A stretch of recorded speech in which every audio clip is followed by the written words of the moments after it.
কিডনির ক্ষতি। বেশি কোমল পানীয় খেলে শরীর কি হয়? প্রতিদিন যদি আপনি কোমল পানীয় খান, আপনার কিডনি আস্তে আস্তে নষ্ট হয়ে যাচ্ছে, অথচ আপনি টেরও পাচ্ছেন না।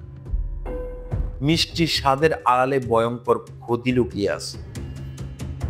বাংলাদেশ এবং মালয়েশিয়ায় প্রতিদিন লাখ লাখ মানুষ কোমল পানীয় খাচ্ছে।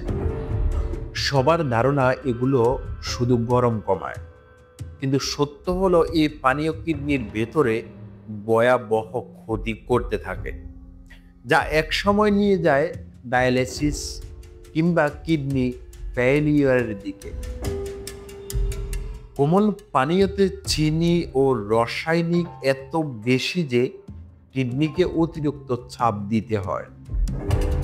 শুরুতে হয় ঘন ঘন প্রস্রাব, শরীর শুকিয়ে যাওয়া, সহজে ক্লান্ত হয়ে পড়া। দীর্ঘদিন খেলে কিডনির ফিল্টারিং সিস্টেম নষ্ট হতে শুরু করে। যারা ডায়াবেটিস বা হাই ব্লাড প্রেশারে ভুগছেন, তাদের ঝুঁকি কয়েক গুণ বেশি বেড়ে যায়।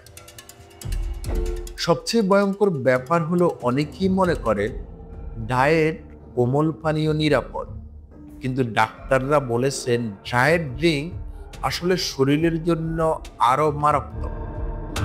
এগুলো কিডনি ছাড়াও হার্ট এবং ব্রেনে দীর্ঘমেয়াদী ক্ষতি করে। কোমল পানীয় বাদ দিয়ে পানি, ডাবের পানি বা লেবুর শরবত খান। সপ্তাহে অন্তত 5 দিন কোমল পানীয় একেবারে এড়িয়ে চলুন।